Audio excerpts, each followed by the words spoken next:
आप देख रहे हैं दुनियादारी न्यूज़.com। मैं हूं जयपाल सिंह। हम पहुंचे हैं पुनिया खाप में। आइए हम बात करते हैं। यहाँ कुछ किसान बैठे हुए हैं, उनसे बात करते हैं। आप सबको नमस्कार जी। कैमरामैन से कहूँगा कि अपनी शान दिखाई जाए हरियाणा की। नमस्कार जी। जो आज का संयुक्त मोर्चा का आह्वान है होली न मनाने का, उस पर अपनी राय रखिए। देखो जी, ये जो आज का होली वाला आप पूछ रहे हो ना, संयुक्त मोर्चा का, संयुक्त मोर्चा का तो 4 महीने से हमारा संयुक्त मोर्चा ही फैसला करता है। जो भी फैसला संयुक्त मोर्चा की कमेटी 500 संगठनों का ज्वाइंट संगठन और 40 सदस्यीय जो कमेटी है, वो जो आदेश देते हैं हम उसी को फॉलो करते हैं।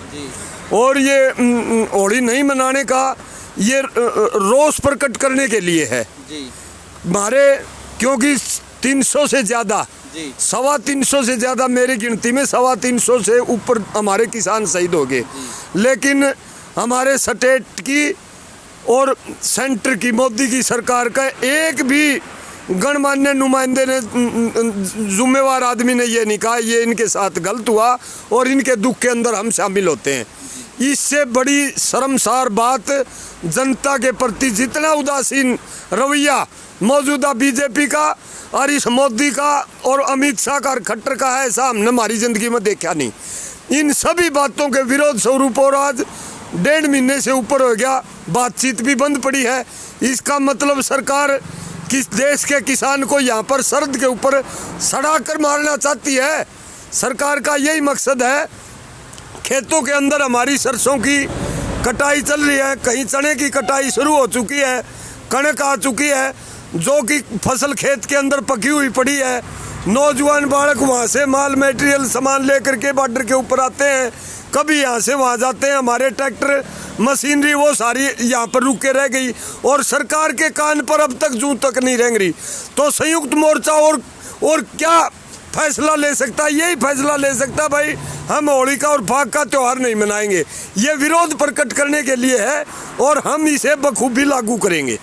जो बीजेपी के नेता है वो बार बार अपने क्षेत्र में जाने की कोशिश करते हैं, जबकि जनता और किसानों ने कहा है कि वो हमारे क्षेत्र में ना आए, और फिर भी वो बार बार आ रहे हैं। तो उस पर क्या कहेंगे आप जी? देखो जी, ये जो बीजेपी वाले कह रहे हैं गांवों में जाने की, ये लोग अब लाठी से, जेड़ी से, तलवार से, बंदूक से तो किसान सरकार के साथ लड़ाई कर नहीं सकता। प्रजातंत्र में प्रजा को संविधान के अंदर अधिकार सुरक्षित है।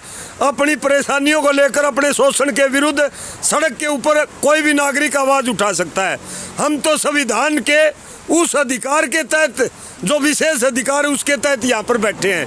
और सरकार का और बीजेपी की पार्टी का ये मंसूबा है, इनको कहीं ना कहीं छेड़खानी करके क्रांति की जाए, इनके ऊपर गोली चलाई जाए, इनके ऊपर रोड रोलर फेरा जाए, इनका मर्डर किया जाए, इनके ऊपर 302 के 307 के देशद्रोह के मुकदमे दर्ज किए जाए। ये मंसूबा है, लेकिन हम ये मंसूबा कामयाब नहीं होने देंगे सरकार का। ये तो पिछले 4 महीनों से यहाँ जो भिन्न स्टेटों में किसान बैठे हैं, उन्होंने कहीं ना कहीं सरकार की पॉलिसी को ख़त्म कर दिया है। जो उनकी फूट डालो राज करो की पॉलिसी होती है वो ख़त्म कर दी है। अब भी है कि इन्होंने, ये आप कह रहे हो ना, ये पब्लिक के अंदर जाने की कोशिश करें।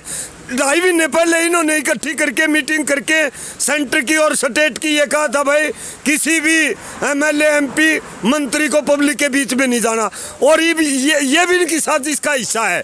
लोगों के बीच में जाओ, लोग आक्रोशित हो रहे। जिस प्रकार सांप को, हम तो किसान लोग हैं, सांप को बार बार छेड़ा जाएगा और फिर बगैर लाठी के आदमी उसके नज़दीक जाएगा तो जल्दी डक मारेगा।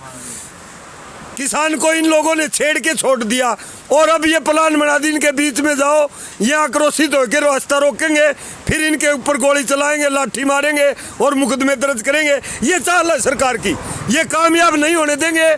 हम पूरी अहिंसा के साथ अनुशासन में रह करके एकता से और देश के आम जन का दिल जीत करके आंदोलन को लड़ेंगे और जीतेंगे।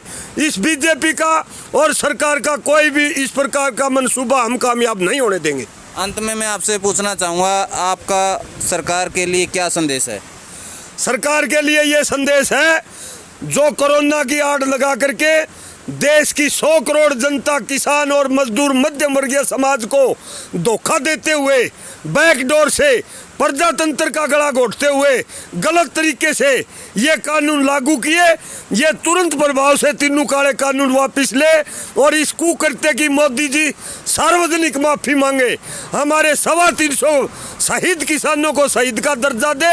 उनके परिवार के एक नौजवान आश्रित को सरकारी पक्की नौकरी दे और 50 लाख रुपए पर फैमिली शहीद किसान के परिवार को तुरंत प्रभाव से सरकार के खजाने से सहायता राशि दे, शहीद का दर्जा दे और उसके परिवार का सारा कर्जा माफ करे। बिजली अधिनियम 2020 जो देश के किसान और मजदूर देहात के लिए खतरनाक है, उसको वापस ले। पराली जलाने के ऊपर 1 करोड़ जुर्माना और सजा के प्रावधान का गलत कानून को खत्म करे और माफी मांगे तो हम बाइज्जत घर जाएंगे, वरना रात को भागना पड़ेगा मोदी जी को और इसके गद्दार मंत्रिमंडल को दिन में नहीं भागने देंगे हम। जी, यहाँ किसान बहुत अच्छा संदेश दे रहे हैं। वो कह रहे हैं लगातार वो शांति की अपील कर रहे हैं और शांति से वो धरना दे रहे हैं। वो बार बार अपना शांति का प्रदर्शन करते हुए बहुत लंबे समय से इंतज़ार में बैठे हुए हैं कि कब सरकार की आंखें खुलेगी और कब सरकार ये समझेगी कि किसान कितना परेशान है, कितनी जनता को परेशानियाँ होने वाली हैं इन कानून से। सरकार अभी समझ नहीं पा रही है, लेकिन किसान एक धैर्य से बिल्कुल अपना संतोष कायम रखते हुए, एक शांति का परिचय देते हुए अपने जो मोर्चे है उस पर डटा हुआ है। यहाँ पर उन्होंने बहुत बड़ा लंबा संघर्ष किया, सर्दी काटी। उनके किसान के परिवार के कुछ किसान यहाँ पर शहीद भी हुए हैं। तो एक बहुत बड़ी दुखद घटना थी, लेकिन सरकार की तरफ से अभी कोई बयान नहीं आया है। तो सरकार की नीति और नीयत खराब है।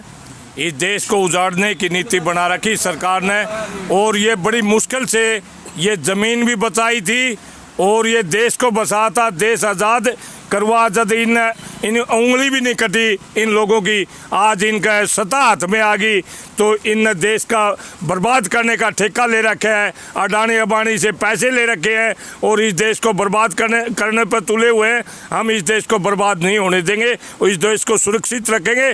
जैसे हमारे बुजुर्गों ने इस देश को आज़ाद करवाया था, आज भी हम इस देश को आज़ाद ही रखेंगे और इसकी गलत नीति और नीति का ये नहीं होने दें इसका काम।